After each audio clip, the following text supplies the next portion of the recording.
Hidup kita isinya yang harusnya.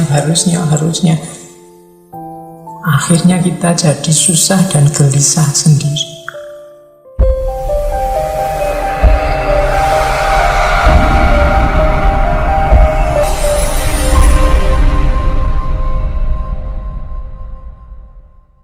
Bagaimana manusia mengupayakan hidup yang harmonis dengan alam? Versinya tahu. Ini kalau saya ringkas ada 3 caranya. Yang pertama apa?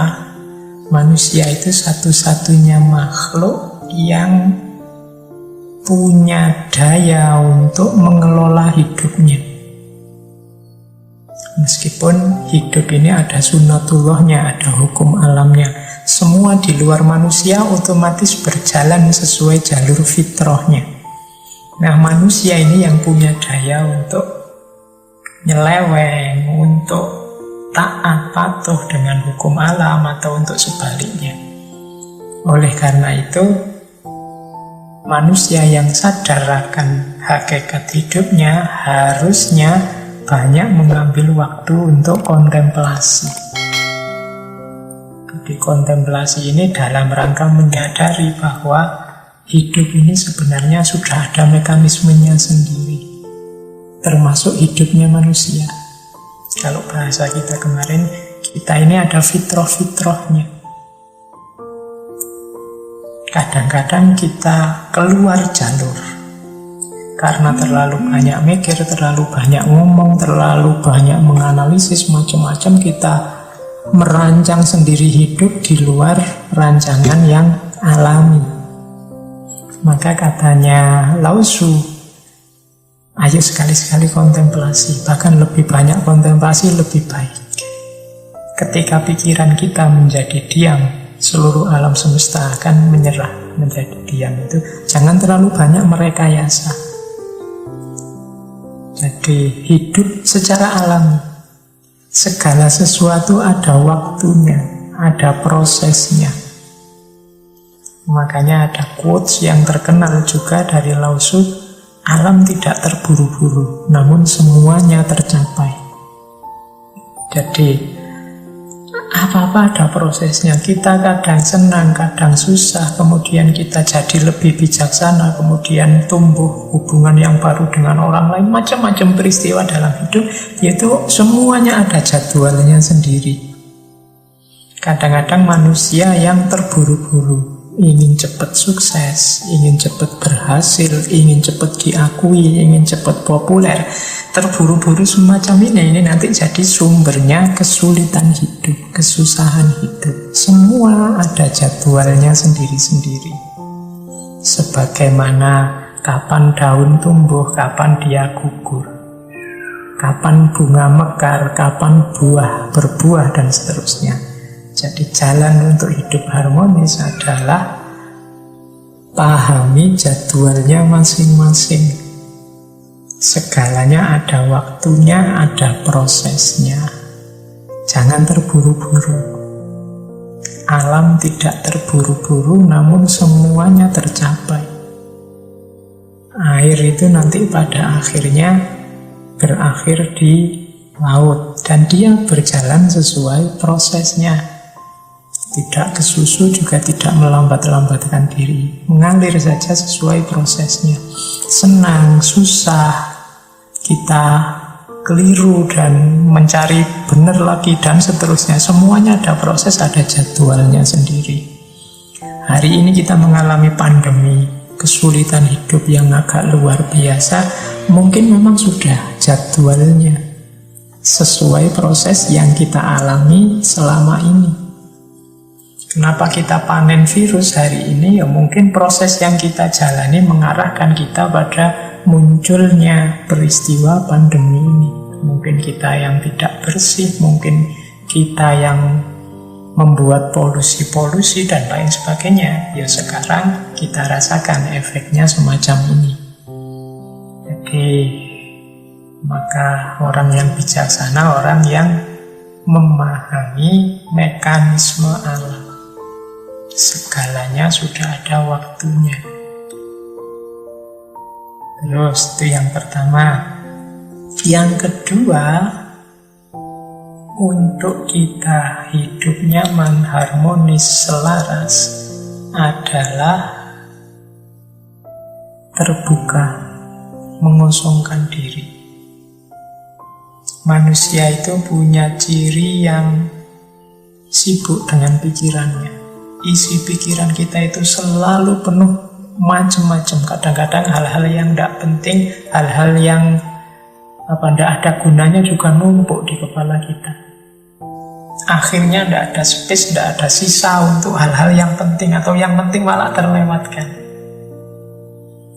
Maka penting kita mengosongkan diri, menyingkirkan isi kepala yang tidak penting, yang sembrono, yang merusak, yang tidak ada gunanya, yang iseng saja.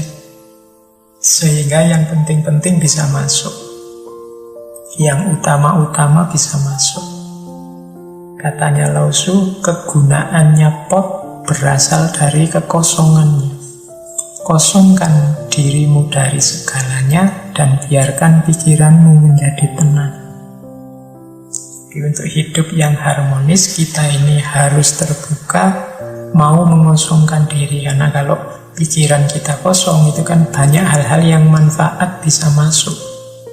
Sementara hari ini kita terlalu sibuk dengan ambisi kita, dengan kecemasan kita, dengan macam-macam hal dalam hidup kita yang menyusahkan kita sendiri. Maka ayo itu kita bersihkan, kita kosongkan. Kemudian yang manfaat-manfaat kita masukkan. Kalau dalam bahasa Sufi ada istilah takholli. Kalau sudah takholli, pembersihan, baru takhalli, pengisian dengan yang baik-baik. Justru sebagaimana pot, dia bermanfaat ketika kosong. Ketika diisi macam-macam, sudah tidak ada gunanya lagi. Ketika dia kosong, dia bisa bermanfaat untuk banyak hal. Tapi begitu ada isinya, yang manfaatnya hanya tentang isinya itu. Pot itu kalau dia kosong, dia bisa dibikin macam-macam. Mungkin bisa dipakai naruh tanaman, bisa dikasih air untuk minum, bisa macam-macam fungsinya. Tapi begitu kita kasih tanah, dia hanya berguna untuk yang berhubungan dengan tanah. Begitu kita kasih air, dia berguna hanya untuk yang berhubungan dengan air. Di luar itu tidak bisa dipakai. Maka sebagaimana pot, pikiran kita juga begitu. Begitu kita isi A, padahal dia punya potensi A, B, C, D, E, begitu isinya A, ya sudah, A itu selesai mengisi diri kita. Kemanfaatan hidupnya hanya seputar A saja. Maka Lao Tzu menasehatkan ya sering-sering bersih-bersih. Dipilihi mana yang tidak penting yang ada di kepala kita. Hari ini kan kita sibuknya menghadapi gempuran yang menyerbu kepala kita lewat medsos, lewat internet, lewat macam-macam. Kadang-kadang juga tidak ada pentingnya. Ayo kita bersihkan biar ada space kosong, bahkan biar banyak space kosong. Di balik space kosong itu ada ketenangan dan ada potensi kemanfaatan yang luar biasa. Kemudian yang ketiga, hidup harmonis itu berhubungan dengan kemauan kita untuk tidak diikat oleh ego kita. Jadi katanya Lao Tzu, ketika saya melepaskan diri saya akan menjadi seperti apa yang semestinya. Jadi banyak orang merancang dirinya dengan hal-hal yang mungkin tidak semestinya, di luar kapasitasnya, tidak seharusnya, dan macam-macam. Ini namanya ego. Ego itu biasanya bentuknya ideal-ideal yang kita tanam, kita patok dalam diri kita. Dan umur kita habis untuk mewujudkan ideal itu, tanpa kita sadar sebenarnya hakikatku itu apa dan siapa.